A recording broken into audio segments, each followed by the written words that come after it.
Welcome to the Candid Corner. From a Harvard student, just had the balls to do it. Ball from a Harvard student, just had the balls to do it. Ball from a Harvard student, just had the balls to do it. Ball from a Harvard student, just had the balls to do it. Welcome to the Candid Corner. It's real talk over here every day. Man, you know what it is. We talk Knicks, Mets, Giants, poker, hip-hop, barbecue, everything. We get it in.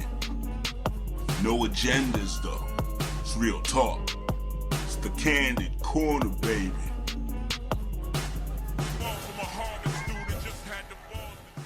Welcome to the Candid Corner.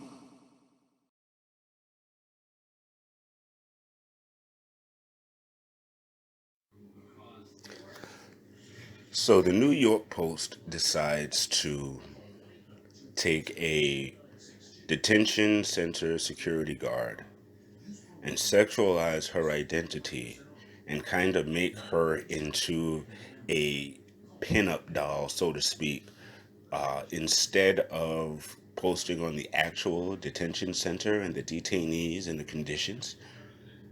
This is the same paper that decides to do back page slander about the Knicks all the time. I am starting to, no, not starting to, I am questioning your guys' journalistic ethics, like, for real. Ice Bay? Really? I call BS.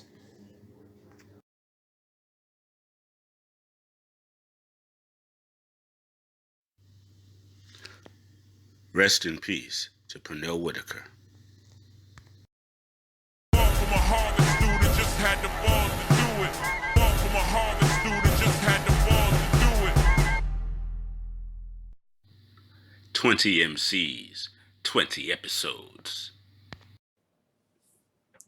Hey y'all. I hope y'all enjoying this episode 3 so far.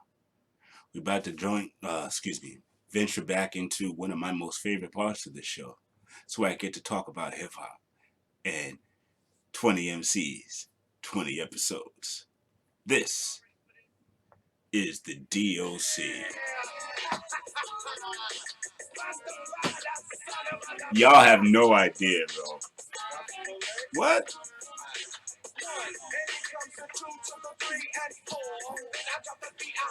Yo, I'm sorry. I was a young dude. This album came out in, I believe, like 89, something like that. Yes, 89, because the second album came out 7 years later. Dude, again, Easy and them came out, and you saw that was what Ruthless was building, but Easy wasn't like lyrics dude. You know what I mean? He would say cool stuff for the beats side, and we rock. We want Easy. But what told me that Ruthless Records was serious and that they had high caliber MCs was the DOC. Houston, Texas cat, rocking with Dre and them in LA and coming up with, I mean, dude, listen. Hold on.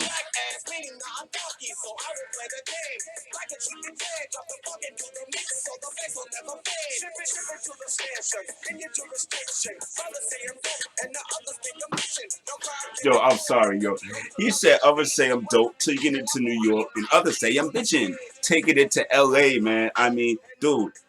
And his lyrics, and he had a cadence with a little Jamaican flavor in there, and the yard in me always clings to reggae music. So when I heard the textures of his voice and what he brought to it, I mean, dude, it's not just rapid fire. He was clever. He was intricate with his lyrics. And dude, man, he had the car accident. You know what I mean? And unfortunately, he crushed his larynx. And even though he came back in it with an album 7 years later, Helter Skelter, I believe, I do have that record as well because I will always support DOC. But it didn't have the same, because his voice just didn't have the same texture and character that really the words just rolled over the beautiful cadence. I mean, so it was really a shame. But remember one thing: if y'all love Snoop, if y'all love the Dog Pound, if y'all love Dre, as far as the rhymes, DLC been writing for the family. Even though he got himself hurt, he never left the family. He been writing for the family. Dude, ask Snoop, ask Dre, DLC man. If you're listening, you have a fan forever in me. You left an indelible place on hip hop. I mean, and It's Getting Funky is one of several records. I mean, dude, do y'all remember the formula?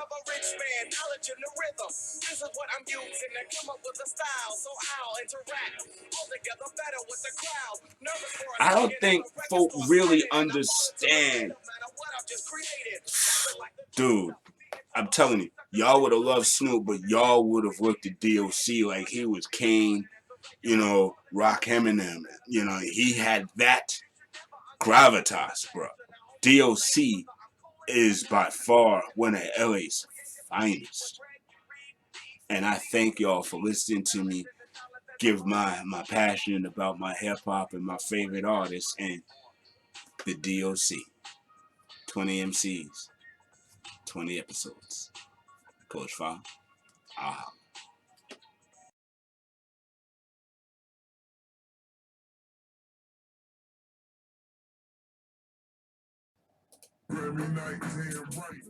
Yo, what's going on, y'all? Back in effect. About to just jump right into this wonderful Wizards talk with the marvelous Kemi Ann. This beat is funky.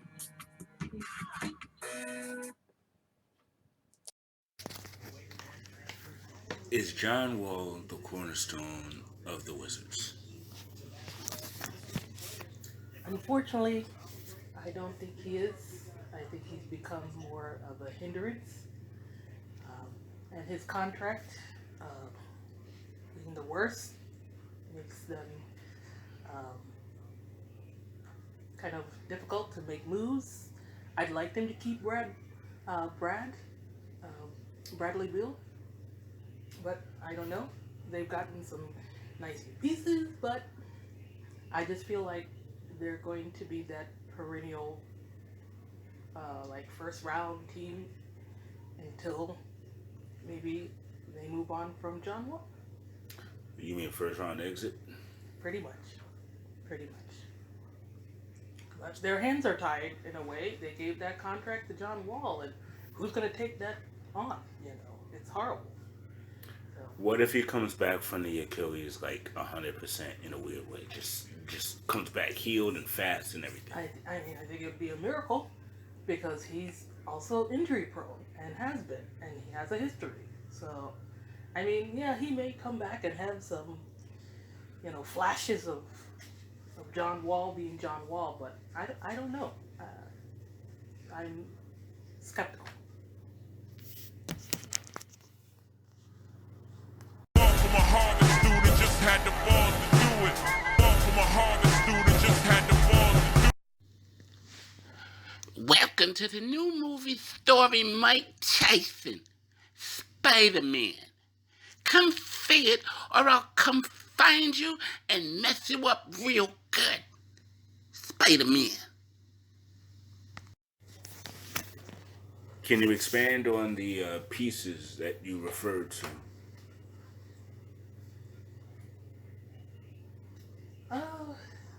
I guess it's possible, but I don't know. At this point, I think we're going to have to see how they gel, see how Bradley does with this group. I'm hoping that maybe he'll become more of a standout, maybe kind of become his team more so. We'll see. Do you think it should be Brad's team? I think he's earned it, yes. I mean, he's definitely earned it. I think he wants to stay in Washington. I think that's always a good thing. He doesn't necessarily want to go to another team, which it sounds like there was opportunity and interest. I think they should keep him. Ball from a Harvard had the balls to do it. Far from a Harvard student, just had the balls to do it.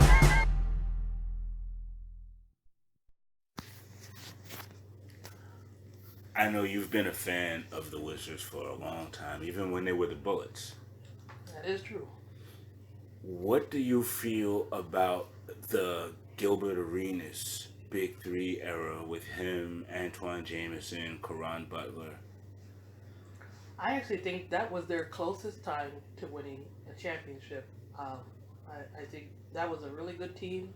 They had really good chemistry. They really had a chance. I guess they had to face LeBron more times than they could count, and they couldn't really get past that.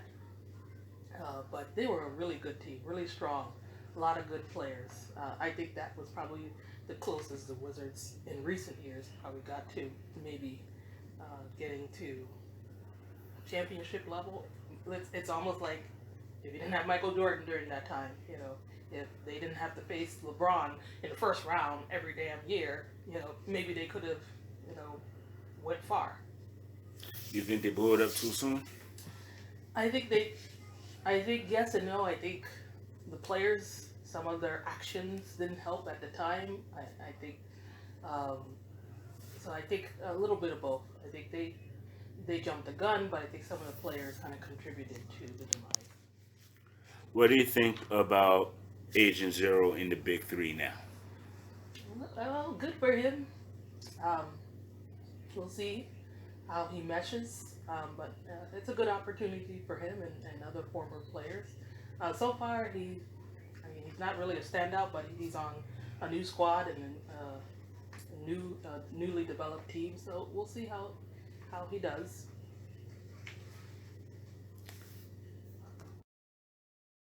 Far from a Harvard student, just had the balls to do it. Far from a Harvard student, just had the balls to do it.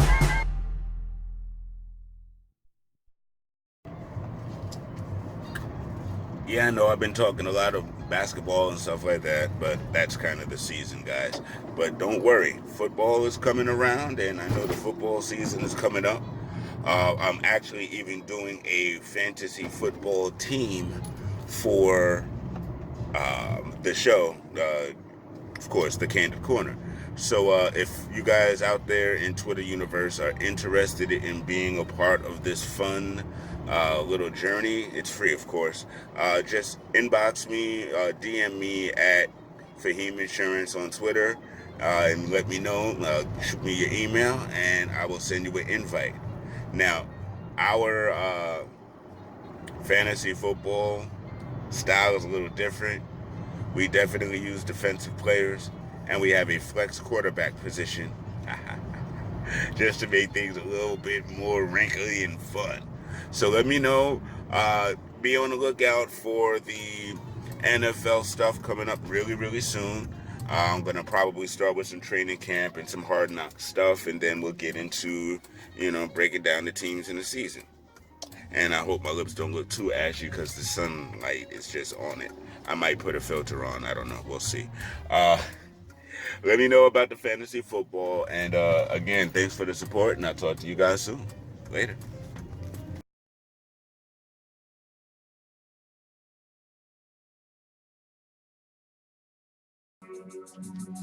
Yeah, y'all.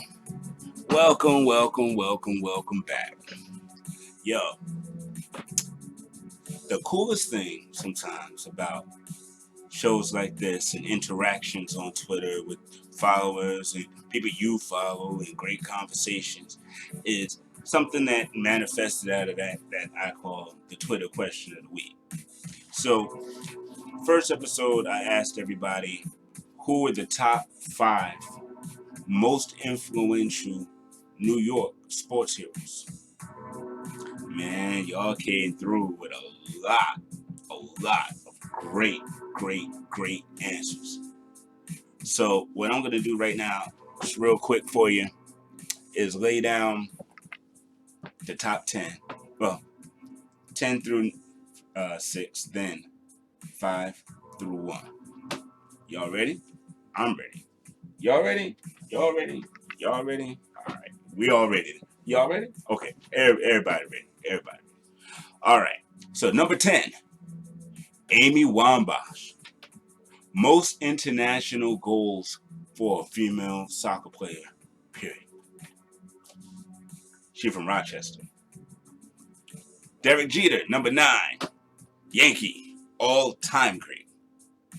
Number 8, the prince of the tennis courts himself, Arthur Ashe. That was a good one, y'all. That was a good one. Number 7, another good one, guys. Everybody out there, I really appreciate y'all what you think of Caps. Number 7, Mark Messier, our Rangers, baby. Yes, sir. Number 6, another all-time great, Mickey Mantle. Y'all, yeah, y'all. I like that. Oh, and an honorable mention to Tom Seaver. He got a bunch of votes, too. Y'all ready for number 5? Joe Willie Namath. Yeah. Jets all time. Yeah, in Shea Stadium, Queens. You know how it goes. You know what it is. Number 4, another Shea Stadium alum. Y'all chose Doc Gooden. I hope he get better. I hope he fix everything that need to be fixed. You know what I'm saying? But Doc Gooden, you was a hell of a pitcher, brother. And we'll never forget you. We love you. Number 3, I'm smiling, y'all, because that's my dude. Pat Ewing. Another honorable mention, Bernard King. Yes, you did. You made the list, too. But, yo, everybody understand what Ewing brought to the Knicks. Those big, giant arms out there embracing. Unfortunately, we weren't able to get him that ring. But, dude, man, if y'all was alive and watching at that time, that was that time. Number 2, Fister Cuffs. Yo, Mike Tyson. Great one, guys. Woo! Yo, I don't even got to explain Mike Tyson, man. Yo, first rounds. Enough said. I've wasted plenty of chips on that. But I love you, Mike. Amen. Amen. I saw you in Spider-Man. Number 1, everybody. Number 1, Lawrence Taylor. He made the number 1 list of the top 5 most influential sports heroes in New York. Thank y'all for participating. Thank y'all for all of that wonderful stuff y'all gave for this. And I look forward to delivering the answers from the last Twitter question of the week. And I look forward to future Twitter questions of the week. It's your man, Coach Fall. I'll talk to y'all later. Yeah, I'm licking my lips. Stay ashy. Leave me alone.